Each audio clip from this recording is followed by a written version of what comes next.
So the next question that I wanted to just ask a little bit about is, where do you see the future of peer mental health, this movement? Where do you see it going? And this is a question that's open to everyone. I'd love to hear what your thoughts are and kind of what your hopes are.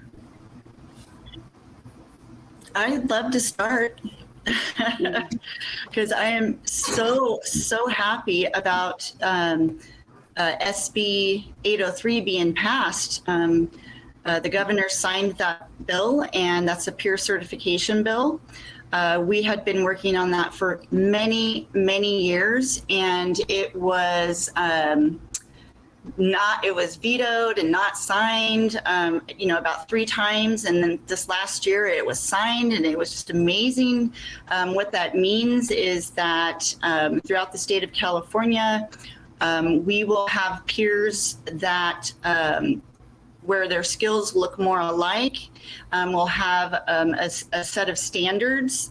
There will also be an oversight board similar to like the BBS, the Board of Behavioral Services, right?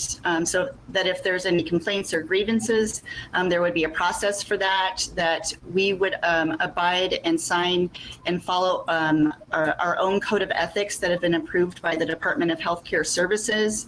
And that there's going to be some additional billing codes. If any folks do Medi-Cal billing, there's now going to be added peer support billing codes for adults, for parents and caregivers of children working as family partners, for family members who also work as peers to other adult family members, and also for substance use services too. And we're really excited about this. This really shows that we are our own type of provider, and that our skill set is very specific and different than other providers and designations. And also with the ability to bill underneath these, or bill for Medi-Cal, get reimbursed. It's looking like the reimbursement rates may be up next to one of the higher categories, which means that the reimbursement rate that comes back could pay for our positions and then some, more. So it's looking pretty promising. And there's one key to this. Counties have to opt in right now. It is a pilot. And I know that, our Contra Costa County is opting in, and that there are other counties that are opting in, because we've been waiting for this for so long throughout the state of California, and we've been working on this project. So we hoped to develop an additional classification. That means that there might be there will be more of a career ladder. So I'm really excited for the peers and family members in our systems that work as providers. Awesome. Thank you. And I'm glad to hear that, you've provided some history on all the work that you've been doing to get this as a certification. And just from everyone else, I'm wondering, what are your hopes and what are your thoughts about the direction of, the peer mental health movement? I hope that as this movement grows, it puts us all out of a job. And I don't mean that in one way. What I mean is, folks who have been there and lived it, they can bypass so much of the wasted time. There was a stat in California, folks of a certain culture, they go from first symptom to first treatment, 11 years, because the system doesn't look like them and doesn't talk to them.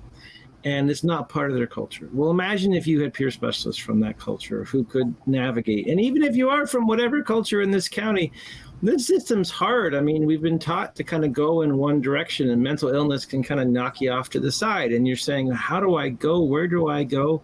All the work we've done as providers in Contra Costa has taught me, the services are there. We just don't know how to talk to each other, and people don't know how to access them. Right. So if you have folks, lived experience, who've gone from point A to Z, who can then navigate someone through, it's a lot less wasted suffering and wasted time. And if you can then use peers to zoom folks into that next level of recovery through places like Putnam Clubhouse, where they're kind of held to that last mile of the journey, right? But they're held to all the miles, but there's that mile that Putnam, they'll just shoot you up, right? They'll get you into work, into life, into being supported, etc. In whatever way you see that. And I think that's what's coming with pure mental health. Pure mental health. It's just like what Jen said and what everyone else has said. I think it'll be prescribed as its own treatment. I think another place that peers are really going to do a great job on is all of the online therapeutic resources. I don't think you need a licensed person sitting in chat rooms and, moderating. I think that could be somebody with lived experience. And so those things are popping up, and that's a lot of opportunity for healing right there.